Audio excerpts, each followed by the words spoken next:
Para nosotros es un honor tener a Mariano Fresoli aquí en el Paraninfo de la Universidad en el marco de esta actividad. Y el título de su disertación, de su intervención, es Inteligencia colaborativa y ciencia abierta. Para los que no lo conocen, Mariano es sociólogo y doctor en Ciencias Sociales por la Universidad de Buenos Aires. Realizó estudios de posgrado en la Universidad de Londres, en el Reino Unido. Es investigador del CONICET e investigador en el Centro de Investigaciones para la Transformación, CENIT, y miembro del Centro STEPS América Latina en la Ciudad Autónoma de Buenos Aires. Se especializa en el análisis de problemas de innovación y desarrollo sustentable, democratización del conocimiento y nuevas formas de producción abierta y colaborativa. Sus principales temas de interés incluyen movimientos de innovación de base, innovación inclusiva, ciencia abierta y colaborativa, que es parte de la disertación de la intervención de esta tarde, y nuevas formas de producción. Así que para nosotros un gusto que estés aquí. Gracias, Alejandro.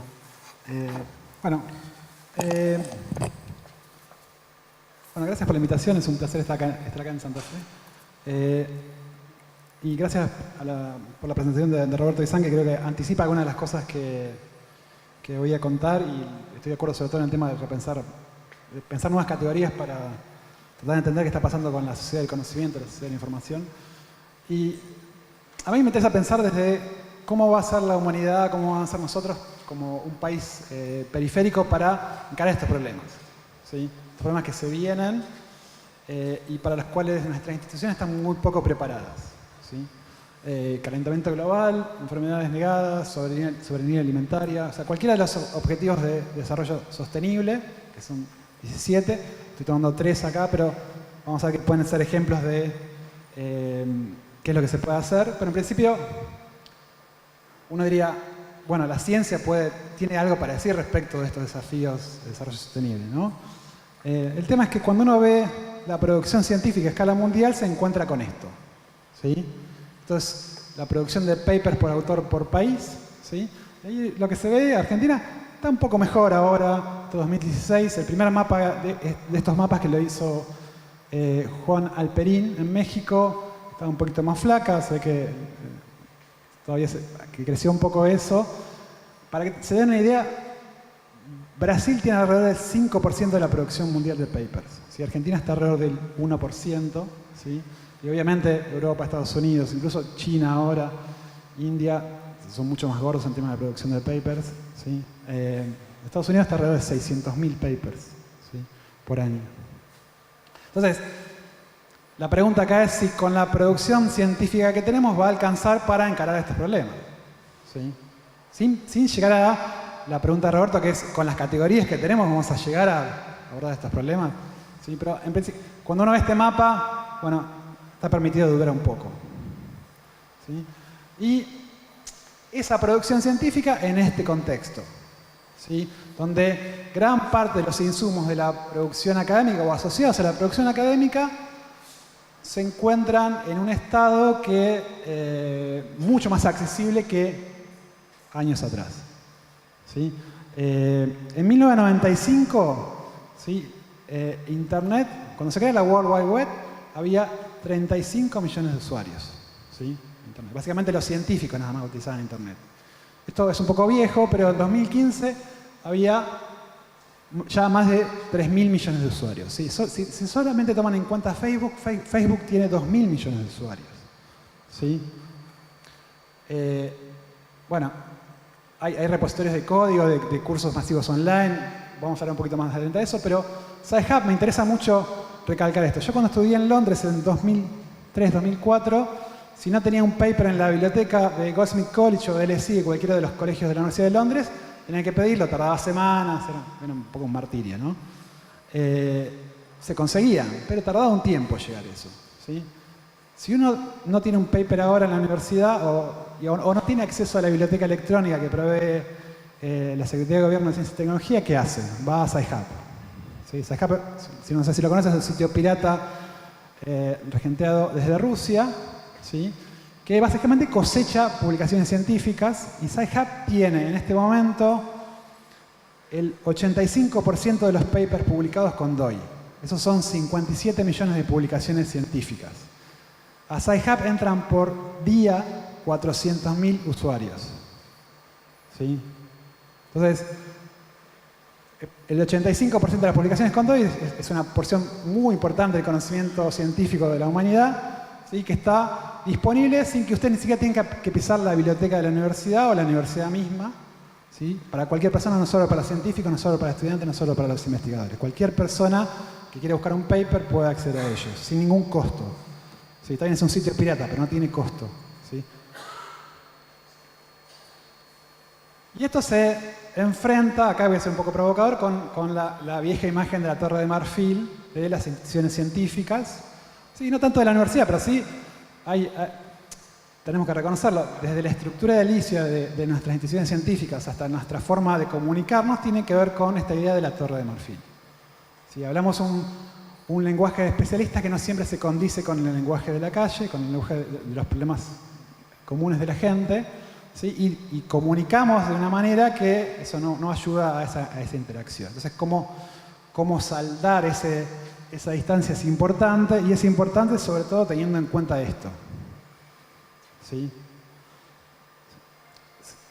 No es casual que en un mundo donde la información circula libremente, hasta cierto punto, donde tenemos mucho más acceso a información, donde los viejos filtros o formas de procesar la información, ya sean medios de comunicación, ya sea el Estado, ya sea instituciones científicas, tienen problemas para controlar esos flujos de información. Entonces estamos viviendo en un mundo de posverdad. El año pasado quedó mucho más claro eso. Sí, y eso está produciendo problemas de salud, problemas epidemiológicos, ¿sí? Antivacunas, terraplanistas, hay toda una serie de ondas, de movimientos, de gente que está en contra de la ciencia, está en guerra con la ciencia. ¿Sí? Está en guerra con la ciencia porque no confía en los expertos, porque desconoce a los expertos. Entonces, acá tenemos un problema político. ¿Sí? No solo es un problema de cómo solucionamos los desafíos que tenemos, sino de cómo volvemos a enamorar a la gente de la ciencia y la tecnología. Y cuando hablamos de ciencia abierta, que estoy un poco llegando a eso, ciencia abierta no nace de un repollo, nace de todo este movimiento open source, ¿sí? Que parece lejano, pero lo usamos cotidianamente. Cada vez que ustedes van a Wikipedia, ¿sí? Ya fue citada, Wikipedia tiene un modelo open source, o sea, cualquiera puede contribuir a Wikipedia. Wikipedia tiene su set de editores, ¿sí? Es el cuarto sitio más visitado del mundo, es autofinanciado, no lo financian los estados, no lo financian los gobiernos. Pero aparte de Wikipedia está software libre. ¿Sí? Todos los servers de las grandes empresas tecnológicas, Amazon, Google, Facebook, usan software libre en sus servers. ¿Sí? ¿Por qué? Porque es mucho más eficiente que el software propietario. Tiene una base de contribuyentes mucho más grande. ¿Sí? Y después de eso empezaron a aparecer otras cosas más interesantes, hardware libre, ¿sí? Laboratorio Ciudadano, hay un laboratorio ciudadano acá en Santa Fe y en Rosario. Movimientos makers o de fabricación digital que utilizan herramientas abiertas. Bueno, hay varias cosas que están asociadas a eso y de las cuales abreva la idea de ciencia abierta. La idea de ciencia abierta empieza a copiar estos modelos. Entonces, cuando hablamos de modelos de política científica y tecnológica, gran parte, el modelo dominante del siglo XX es la idea de innovación convencional, la innovación dirigida hacia las empresas, patentamiento, comercialización de la ciencia, secreto industrial. ¿Sí? Es un poco construir un castillo, construir un foso alrededor del conocimiento, y es un modelo que, uno puede decir, funciona bien en contextos de escasez de información. ¿Sí? Como hay grupos de expertos concentrados en un clúster, en un espacio, en un laboratorio, es costoso formar esos expertos, el conocimiento que producen cuesta mucho, los instrumentos cuestan mucho, bueno, entonces protegemos esa información. ¿Sí? Esto es como se produce software libre. Esto es un render de la programación en Python, ¿sí? De los usuarios, de las contribuciones de distintos usuarios. Y como se ve ahí, no hay un centro, ¿sí? Los usuarios no hacen una sola función, hacen varias cosas al mismo tiempo, pueden programar en distintas ramas del software, ¿sí? Y lo más interesante es que eso crece, ¿sí? Por acumulación, porque está abierto, y crece también por diversidad motivacional. Hay gente que colabora con esos proyectos de diferentes disciplinas, pero también por distintas razones, no solo porque en muchos casos, en la mayoría de los casos no se les paga, pero al mismo tiempo porque quiere aprender, o porque le da prestigio, o porque quiere resolver un problema. Entonces son dos modelos interesantes, y ciencia abierta está viene asociada a esta idea de estructuras participativas y descentradas. Entonces, ¿qué es ciencia abierta? Bueno, ciencia abierta es tomar un poco el modelo de Wikipedia o el modelo de software libre para abrir la producción de conocimiento científico y no solo que no solo se pueda acceder al conocimiento publicable, ¿sí? Sino a toda la masa que los científicos producen como conocimiento, a todos los productos de conocimiento. Ya sea el código, el software que se usa en los instrumentos científicos, ya sea los diseños de hardware científico, ya sea los proyectos de investigación, ya sea las evaluaciones, hay evaluación abierta de pares, los datos, ¿sí? Todo eso es conocimiento. ¿Sí? Conocimiento no es solamente, o sea, lo que no es útil para nosotros como investigadores no es solamente un paper, un artículo o un libro, sino también las evaluaciones. ¿Sí? Y si uno está usando R, quiere ver los scripts. ¿Sí? Y si uno está haciendo hardware libre y quiere ver, o no tiene plata para comprar un determinado hardware, quiere ver el diseño, a ver si lo puede empezar a fabricar. ¿Sí? Todo eso es útil. Pero no solo es útil para nosotros, y eso es lo más importante de la ciencia abierta. No solo es útil para los científicos, es útil para el resto de la sociedad. Y eso es el desafío de la ciencia abierta. Por eso la ciencia abierta tiene como objetivo democratizar el acceso al conocimiento.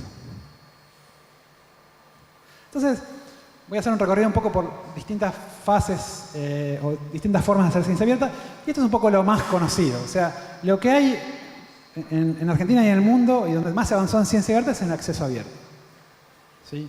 Argentina tiene por suerte una ley, la Ley de Repositorios Digitales Abiertos, que obliga a cada uno de los científicos que estamos financiados por el Estado a dejar una copia de las publicaciones en un repositorio institucional. Ya sea la universidad, ya sea CONICET. ¿Sí? O sea, no importa si lo publicás en ese abierto, tenés que dejar un preprint. ¿Sí? Pero la segunda cosa que dice la ley, que es muy interesante, que todavía no se está cumpliendo del todo, porque se va a cumplir, es que a los 5 años de realizar esa publicación, ustedes tienen que, como investigadores, tienen que dejar una copia de los datos que usaron para esa publicación. ¿Sí? Entonces, ahí cambia un poco la cosa. Y en este mapa tienen desde revistas abiertas, todas las revistas de DOAJ, ¿sí? Que son revistas abiertas. Algunas de esas revistas son con evaluación abierta. En Argentina hay solo una con evaluación abierta. Después podemos hablar un poco de eso. Pero también hay repositorios de datos, repositorios de preprinting, que son una forma de publicar un artículo antes de la evaluación, o sea, empezar a recibir comentarios al artículo antes de la evaluación de pares, y eso acelera el proceso de mejorar el artículo, de testearlo. ¿Sí?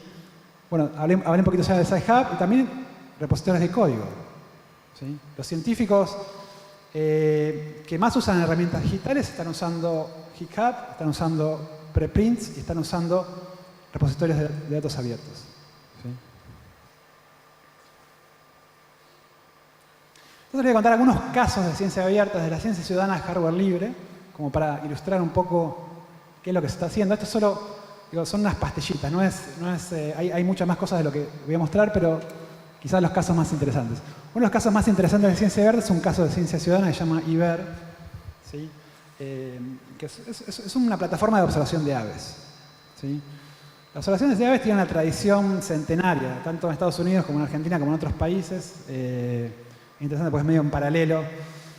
En Argentina empezó con la Sociedad Ornitológica del Plata, en 1914, 1915. ¿Sí? Para el mismo tiempo, la Audubon Society en Estados Unidos empezó a hacer un censo de aves para contrarrestar la caza de aves durante Navidad. ¿Sí? Y esto, o sea, hace décadas que hay ambientalistas o gente amante de los pájaros amateurs que salen con un cuaderno a mirar cuántos jilgueros, cuántos caranchos ven, en qué zona, en qué momento, ¿sí? Y van anotando eso en un cuaderno, solo que ahora con herramientas digitales, primero se podía hacer con una página web y ahora se puede hacer con una aplicación de celular y ustedes pueden tomar esos datos y subirlos a IBER, que es una plataforma de la Universidad de Cornell, ¿sí? Y pueden compartir esos datos. ¿Sí? Y esos datos están en acceso abierto, entonces se pueden reutilizar, se pueden utilizar obviamente por gente de ornitología, pero los pueden usar otros científicos y los pueden usar ustedes también. ¿Sí? Entonces, IBER tiene a nivel mundial 300.000 usuarios. ¿Sí? En América Latina, en toda América tiene alrededor de 100.000 y en Argentina hay aproximadamente 1.000. Es difícil calcular porque hay mucha gente que viene a hacer observación de aves como turismo, viene de afuera, ¿sí? Pero para que tengan una idea, entre 2013, que empieza a vivir Argentina, 2015, con esos aproximadamente 1.000 usuarios en Argentina, mapearon el 95% de las especies de aves en Argentina. ¿Sí? Alrededor de 930 especies de aves. ¿Sí? Y esto es lo que están haciendo con esos... Tienen 300.000 usuarios, tienen cerca de 1 billón de datos, y esto es lo que están haciendo a nivel regional. ¿Sí? Están mapeando migraciones de especies. ¿Sí? Entonces, ¿por qué funciona IBER? Bueno, funciona porque hay gente que está motivada a colaborar de manera voluntaria, ¿sí? Pero también funciona porque la gente que colabora sabe que nadie se va a apropiar de esos datos, ¿sí? Que esos datos están ayudando a producir conocimiento científico, y para los científicos funciona porque como es patrón dentro de el avistaje de aves compartir esos datos, no tiene sentido apropiárselos. Tiene más sentido colaborar con IBER. ¿Sí? Entonces, y bueno, aparte tiene el beneficio de la interdisciplinaridad. Los datos de IBER se usan para ecología, para human computing, para ecología de paisaje, para biología, para un montón de cosas.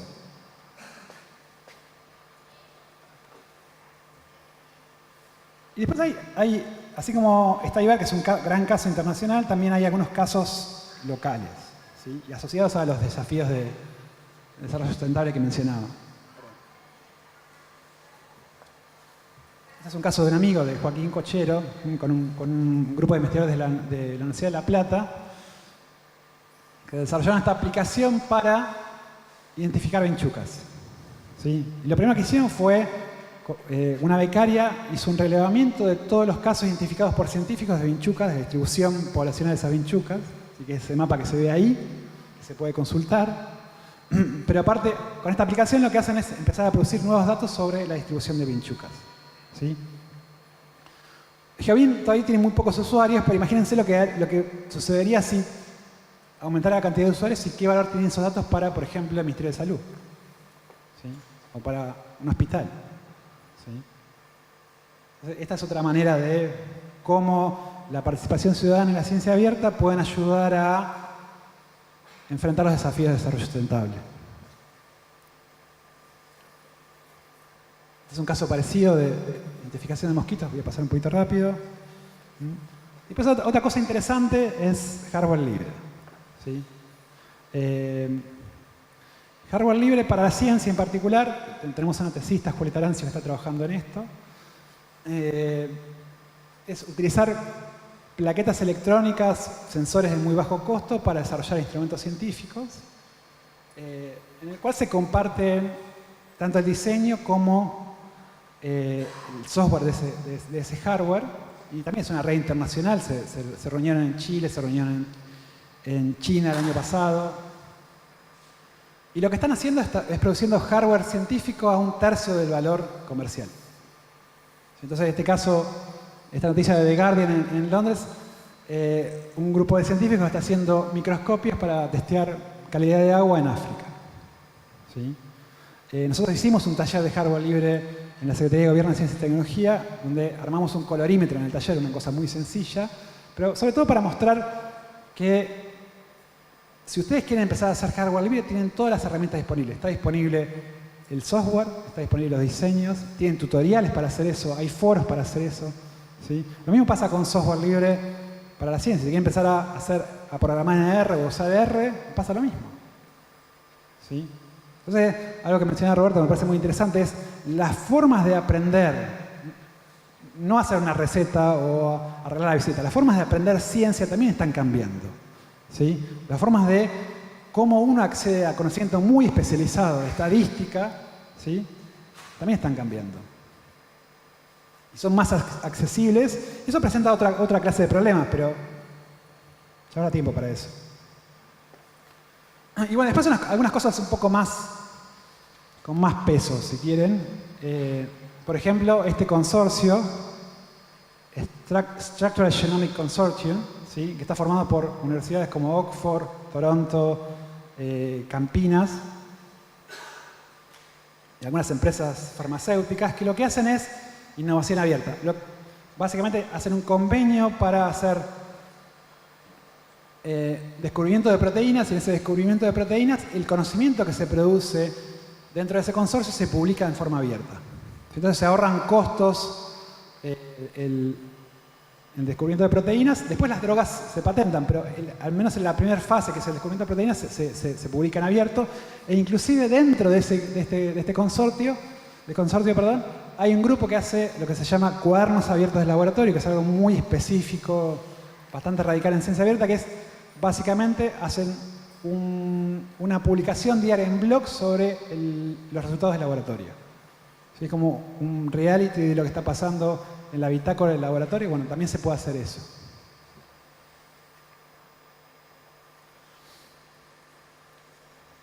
Y este caso también muy interesante de Open Source Malaria, que es también un grupo internacional de investigadores que piensa que para resolver el problema de enfermedades negadas, una de las mejores maneras es publicar la investigación sobre compuestos o sobre blancos de drogas, y al publicarlas evitar el patentamiento, o sea, que una empresa se apropie de ese conocimiento, y así, de esa manera lo que intenta es acelerar el descubrimiento de nuevos tratamientos.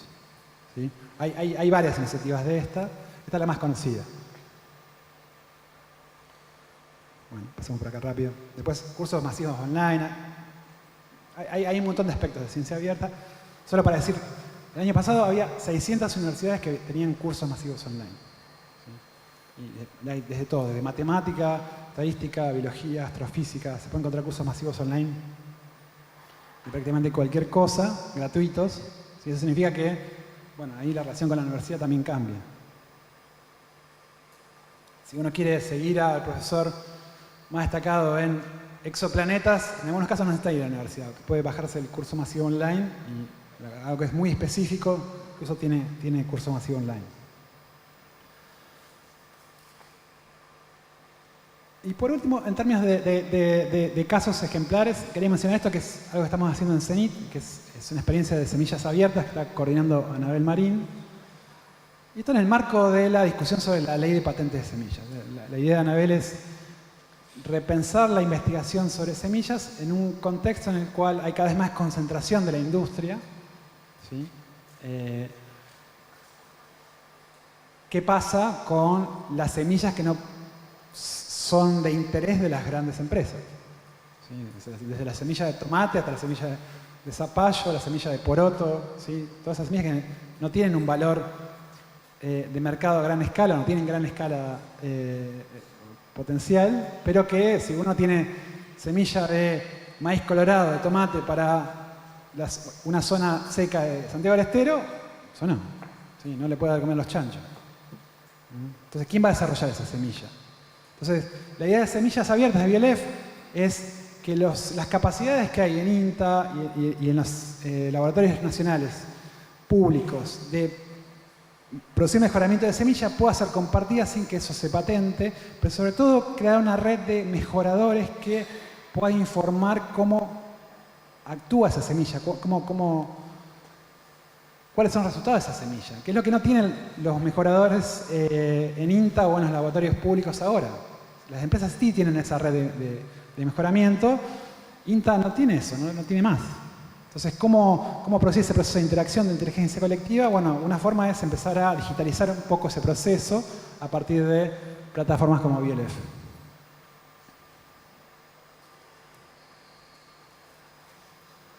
Entonces, estas son herramientas de bajo costo, pero este es el comienzo de la ciencia abierta o de la innovación abierta. ¿Sí? Entonces, yo un poco también las provoco a Anabel y lo provoco a Joaquín con estos casos, con el caso de GeoBeam y de BLF. Y está muy bien GeoBeam, sí, porque es interesante tener un mapa de vinchucas, pero qué interesante sería si tenemos un proyecto de medicamentos abiertos o drogas abiertas para tratar el Chagas. El Chagas hace décadas que no hay una droga nueva, las drogas que existen son muy tóxicas. ¿Sí? Entonces, si en vez de poner plata en investigación en biología molecular en Chagas, que no está dando resultados aparentemente, porque no empezamos a crear una red de investigadores que compartan ese conocimiento en forma abierta y eventualmente llegar a una droga nueva para el Chagas. Y con semillas abiertas también, me parece que hay algo mucho más interesante ahí, que es una segunda fase en todo caso, que es, ¿qué pasaría si habría que ver los resultados del censo, pero más de 200.000 productores familiares que hay en Argentina, los sensorizamos? Y ellos pueden empezar a producir conocimiento y compartir datos, ¿sí? Entonces, ahí tendríamos otro tipo de agricultura de precisión, otro tipo de inteligencia colectiva. ¿Sí? Tendríamos la capacidad para mejorar semillas, para mejorar prácticas agrícolas a otra escala, pero es básicamente la agricultura que también nos alimenta a nosotros. O sea, si no tenemos tomate, no tenemos maíz, no tenemos papa, no tenemos poroto, no comemos. ¿Sí? Entonces, hay como dos problemas distintos cuando se piensa en política de ciencia y tecnología. Uno es el problema del siglo XX, ¿sí? Es Tiburón, ¿sí?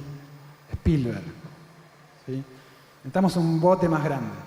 ¿Sí? Ese es el reclamo es el consenso en ciencia y tecnología. Necesitamos más inversión, más investigadores, más becarios, más instrumental. Siempre necesitamos más, ¿sí? El tema es que, por un montón de razones, la inversión en ciencia y tecnología en Argentina nunca pasa del 1%. Muy difícil que pase eso. No hay un acuerdo para que eso pase. ¿Sí? Ojalá fuera así. Ojalá fuéramos Suecia o Corea o Japón. Por ahora no somos eso. Pero sí tenemos un montón de gente que está con capacidades y un montón de gente dispuesta a colaborar con la producción de conocimiento científico. Entonces, quizá con un bote más grande no lo resolvemos del todo. Y el problema de la ciencia abierta y de la producción colaborativa, la innovación abierta, es distinto. Es más un problema de cómo cambiamos las categorías. Es cómo logramos empezar a pensar en una nueva lógica. Es más un problema tipo El origen, Inception, ¿sí? de Nolan, la película de Nolan sobre los sueños. ¿Sí? Necesitamos tener la capacidad para empezar a pensar ese nuevo paradigma, para empezar a desarrollar categorías para ese nuevo paradigma.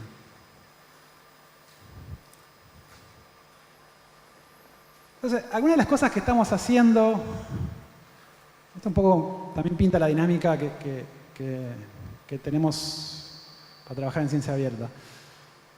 Desde CENIT, Cientópolis y en colaboración con la Secretaría de Ciencias y Tecnologías, con Guillermina Donofrio, la directora de programas y proyectos, empezamos este ciclo de talleres y conversatorios sobre ciencia abierta. Si no hay plata, obviamente, entonces hacemos lo que podemos. Pero lo que podemos es interesante porque hacemos talleres sobre evaluación abierta, empezamos a introducir el tema de evaluación abierta, de cómo se hace el proceso de evaluación abierta. No requiere gran inversión, ¿sí? Entonces, hay un montón de revistas que podrían empezar a hacer eso. Hicimos un taller de hardware libre, hicimos un taller de ciencia ciudadana. Hicimos hace poco el martes una reunión sobre revistas científicas. Vamos a hacer un taller sobre una clínica de ciencia ciudadana el 31 de mayo. Pero bueno, algunas de las actividades que estamos haciendo para sensibilizar sobre el uso de estas herramientas. ¿Por qué esto? Porque quizá una de las cosas más interesantes de ciencia abierta es que no hay que inventar nada. ¿Sí? No hay que inventar la rueda para hacer ciencia abierta. ¿Sí? Si vos querés empezar a hacer hardware libre para la ciencia, tenés que meterte en las páginas de hardware libre, o contactar a alguien que está haciendo hardware libre, o meterte en GitHub, bajarte el diseño, bajarte el software y empezar a jugar. Y hay un montón de gente que, de la misma manera que con Wikipedia, con software libre, está dispuesta a ayudarte a hacer eso. ¿Sí? Entonces, no tenemos necesariamente un imperativo de gastar mucha plata en eso. Sí hay que desarrollar capacidades, pero para empezar ya tenemos un montón de cosas disponibles en la web. ¿Sí? Entonces, ¿qué patilla quieren tomar? ¿La innovación tradicional o la innovación abierta y la ciencia abierta? Muchas gracias.